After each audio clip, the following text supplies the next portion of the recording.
Dan ternyata di tahun 2016 aku ke Eropa, itu nggak nyampe setahun dari aku tulis mimpi aku.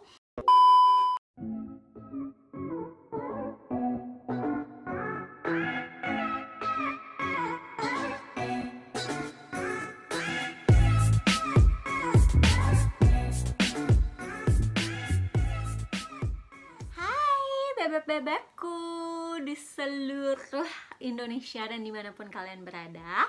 Assalamualaikum warahmatullahi wabarakatuh. Balik lagi di YouTube channelnya Aloy dan Ula di Norwegia tentunya. Dan di video kali ini aku bakal agak-agak beda dari video-video sebelumnya, karena biasanya aku kasih lihat kegiatan aku sehari-hari tentang salju, everything about aku yang tinggal di Norway ya kan. Tapi di video kali ini karena aku udah duduk di sini, kayaknya aku pengen ngebahas sesuatu hal yang agak-agak serius. Jadi di video ini kita bakal ngobrol-ngobrol yang agak serius. Semoga kalian gak bosan. Tapi kalau kalian mau tahu lebih lanjut dan aku bakal ngoceh apa aja di video ini, jangan lupa subscribe, likes, dan komen YouTube channelnya Aloy dan Ula di Norwegia tentunya. Sebebebku yang tersayang semuanya, karena kayaknya banyak banget penonton aku yang umurnya tuh masih muda-muda, ya umurnya kayak keponakan aku lah. Karena banyak banget yang DM aku, yang komen, ngomongnya pasti Kak Aloy, mungkin ada juga yang manggil Tante Aloy ya kan. Jadi aku tuh merasa ada tanggung jawab moral untuk video apa aja yang harus aku upload di YouTube channel aku. Jadi aku ngerasa karena aku punya tanggung jawab itu, aku harus menyebarkan positive minds ini atau positive vibe ini ke semua orang yang nonton video aku. Kali ini aku mau ngebahas sesuatu hal yang penting banget menurut aku, seperti yang kalian lihat di judul, yaitu tentang mimpi or dreams. Dan mungkin banyak banget dari kalian yang masih terlalu muda, yang masih mikirnya kayak apa sih mimpi itu, kayaknya klise banget, atau ya udah mimpi just mimpi, kayak kita waktu tidur terus kita mimpi, abis itu kita bangun udah deh kita lupa dan it doesn't mean anything, ya nggak sih gitu. Mungkin ada sebagian orang yang masih berpikir bahwa ya udah mimpi tuh cuma mimpi yang nggak bakal jadi kenyataan atau tidak perlu menjadi kenyataan. Tapi di video kali ini aku mau yakinin banget ke kalian kalau mimpi adalah sesuatu hal yang besar banget, dan mimpi is not just a dream. Dan kalian harus percaya banget bahwa mimpi itu pasti jadi kenyataan suatu hari nanti. Seperti kalian tahu, sekarang aku tinggalnya di Norway karena aku menikah sama Botski tentunya. Dan aku nggak ada pilihan, aku harus tinggal di Norway karena nggak mungkin Botski yang tinggal di Indonesia. Kita nggak tahu dia mau kerja apa, atau kayaknya akan lebih susah untuk Botski adaptasi di Indonesia daripada aku adaptasi di sini. Berlibat. Terus sebenarnya aku juga dari orang yang biasa aja. Keluarga aku tinggalnya di Depok seperti kalian tahu. Terus sejujurnya aku tuh nggak percaya juga mimpi sebelum aku akhirnya sampai di Italia pada tahun 2016.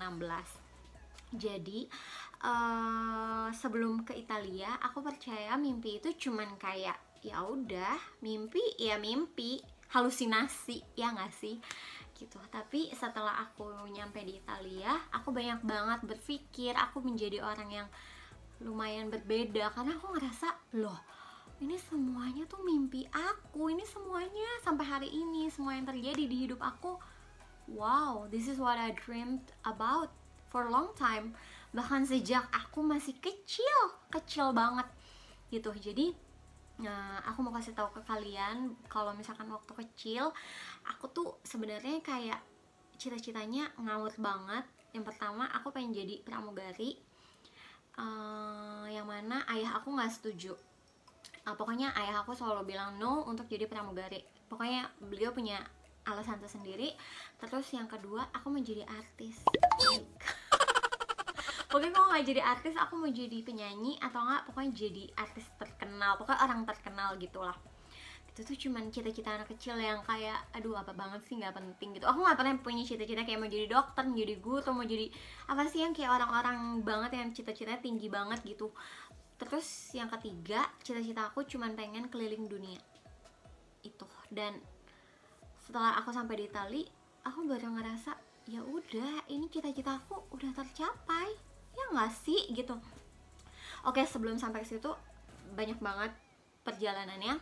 Jadi dari aku kecil, ibu aku selalu bilang, kalau nggak ibu, ayah aku gitu, selalu bilang kayak jangan mimpi terlalu tinggi karena nanti kalau nggak kesampaian kamu sedih. Atau istilahnya kayak jangan mimpi terlalu tinggi karena nanti kalau kamu jatuh kamu sakit gitu guys. Dan aku jadi kayak antara takut iya kayak mimpi nggak ya, kejar nggak ya mimpi aku, kejar nggak ya mimpi aku, kayak gitu. Karena apa yang dibilang ayah ibu aku itu, aku jadi kayak takut seperti aku bilang sebelumnya. Terus tapi dalam hati aku selalu kayak berpikir terus kayak waktu aku kecil, kebetulan ayah aku tuh lahir dari keluarga yang kurang sih, kayaknya lebih kayak kurang berada gitulah. Karena ayahku tuh lahirnya di Lampung, dan itu tuh bener-bener kayak di kampung kecil gitu, namanya Kedondong, mungkin orang Lampung tahu. Jadi ayah aku tuh dari kota kecil itu. Ayahku selalu bilang kalau beliau tuh lahir di kayak di hutan-hutan gitu pas lagi masih zaman-zaman perang tahun 49, udah merdeka sih, cuman kayak masih ada company di Indonesia.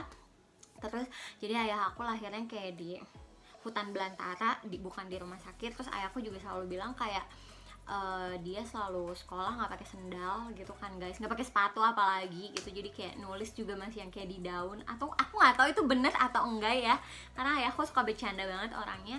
Cuman ayahku at the end dia dapat label what is it, MBA, yang mana waktu itu tahun 90-an itu belum populer banget di Indonesia gitu. Jadi ayah aku tuh ikut universitas terbuka yang mana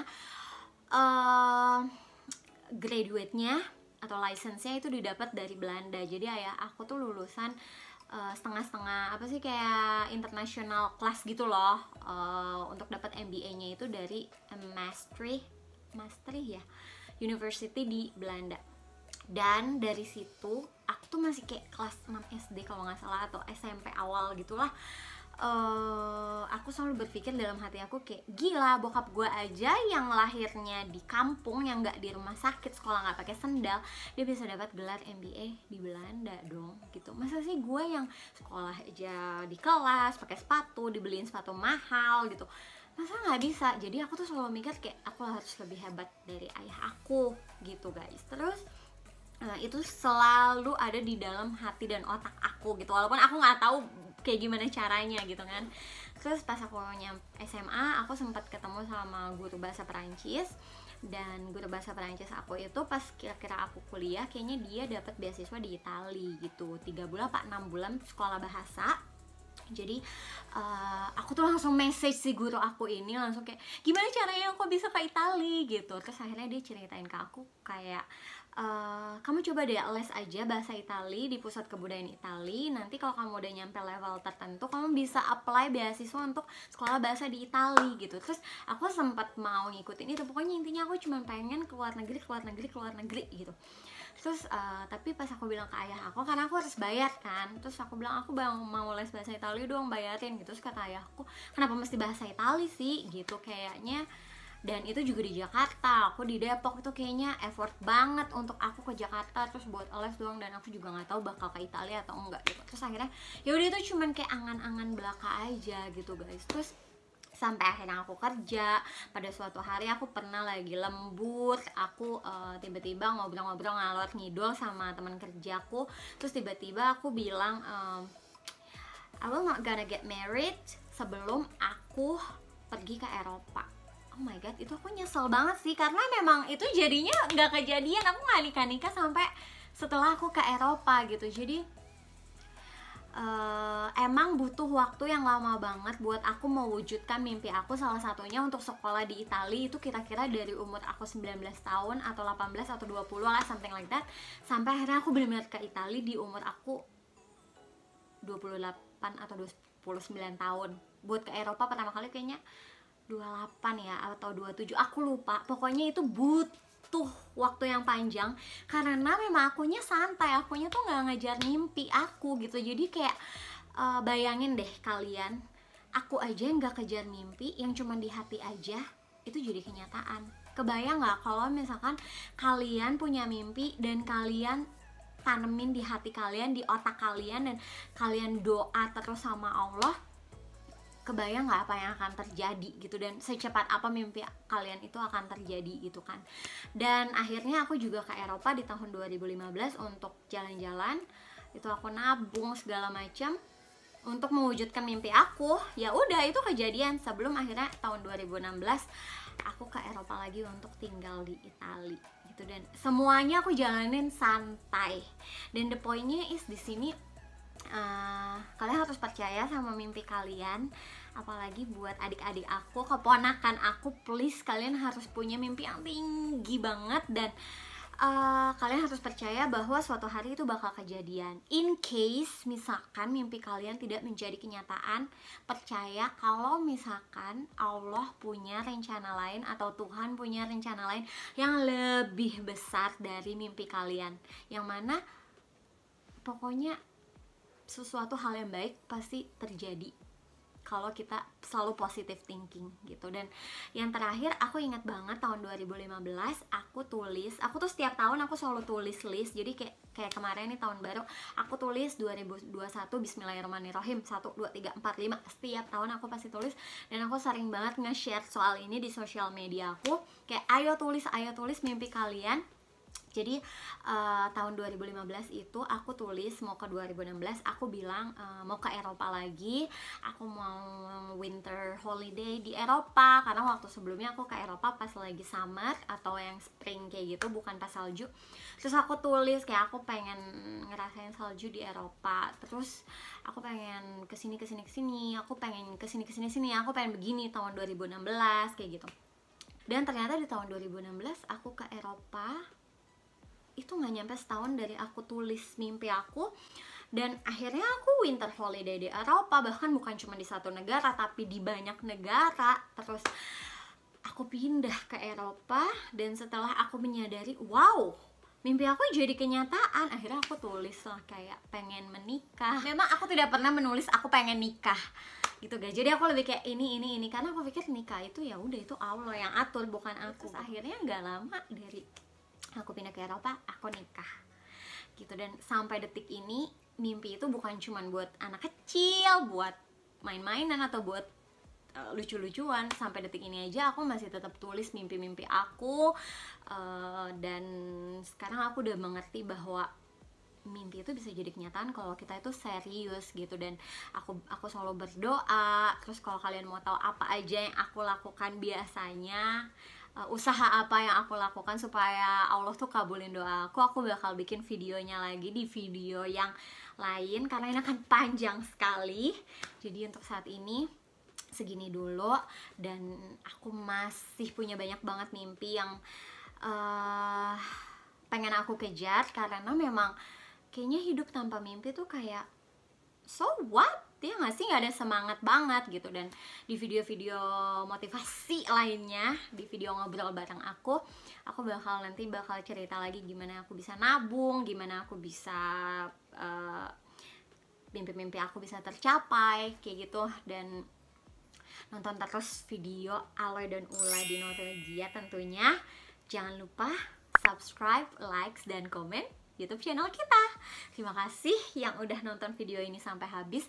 Bismillah, semoga kita semua bisa mencapai mimpi-mimpi atau keinginan kita. Amin.